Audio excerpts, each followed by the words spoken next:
Good morning friends, welcome back to my channel. তোমরা দেখছো short of মৌ।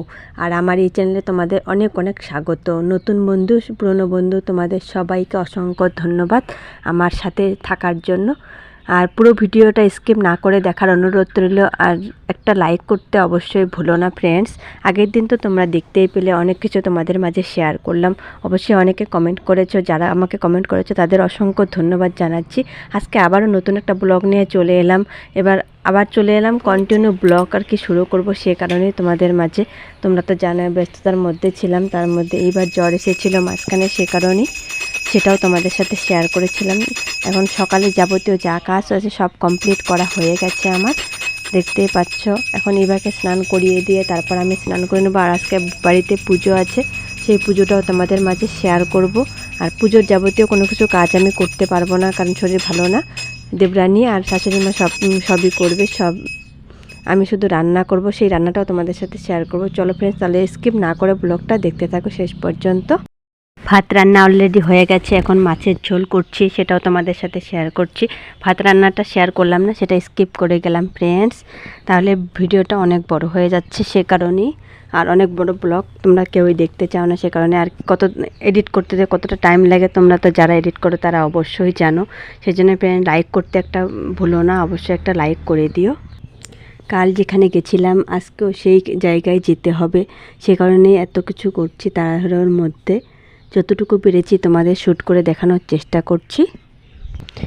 ইদানিং খবরে একটা খবর বেরিয়েছে, জলপ্রপাতে গিয়ে পরিবারের কিছু মানুষ মারা গেছে। সেই খবরটা শুনে খুবই খারাপ লেগেছে আমারও। মানে ভ্যাকেশনে ঘুরতে গিয়ে এরকম যদি অবস্থা হয়ে যায় সত্যি খারাপ লাগে। তার জন্য তোমরাও অবশ্যই সাবধানতা অবলম্বন করো। এমন সেফ জায়গায় যাবে ঘুরতে যেখানে সেফ থাকা যায়, সেরকম জায়গা চুজ করে অবশ্যই তোমরা ঘুরতে যেও। এটাই আমার বলার ছিল তোমাদের, কারণ কখন কি হয় মানুষের জীবনে সেটা তো বলা মুশকিল। তাই সিকিউর সাবধান হয়ে থাকাটাই বেটার। ওই ভিডিওটা দেখে আমারও খুব খারাপ লেগেছে। আর এক দিদিভাই হয়তো সেই ভিডিওটা শেয়ার করেছিল, আমার খারাপ লেগেছিল, কারণ একই পরিবারের এতজন, তার মধ্যে শিশু বাচ্চা মানে ছোট বাচ্চাও ছিল। সেই কারণে প্রচণ্ড মানে কি বলবো, একদম দৃশ্য দেখে এত খারাপ লেগেছিল মানে বলার ইসে না। তোমরা হয়তো দেখেছো সেই ভিডিওটা সবাই। আর বর্ষাকালে কখনো ট্রাই করবে না মানে ওই পাহাড়ি এলাকা যাওয়ার জন্য। সেই বর্ষাকালে না গিয়ে তোমরা ঠান্ডার দিন মানে শীতকাল, উইন্টারকাল যে থাকে সেই সময় যাওয়ার চেষ্টা করো সেখানে, তাহলে অনেকে সেফ থাকে। কারণ ঠান্ডার দিনে তো বৃষ্টি অনেক, তোমরা তো সবাই জানো ঠান্ডার দিনে বৃষ্টি একদম প্রায় হয়ই না। আর বর্ষাকালে কখন বৃষ্টি নামে আসে সেটা কোনো মানে বলাই যায় না। আর দেখো ফ্রেন্ড, মানে গল্প করতে করতে চলে এলাম, পৌঁছে গেছি অলরেডি সেখানে যেখানে আসার কথা ছিল। তাহলে চলো ফ্রেন্ড, দেখতে থাকো ব্লগটা তোমরা কন্টিনিউ।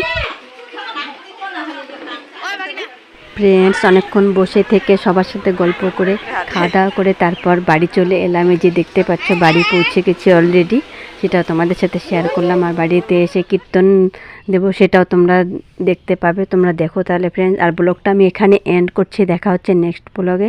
সবাই ভালো থাকবে, সুস্থ থাকবে এই কামনাই করছি।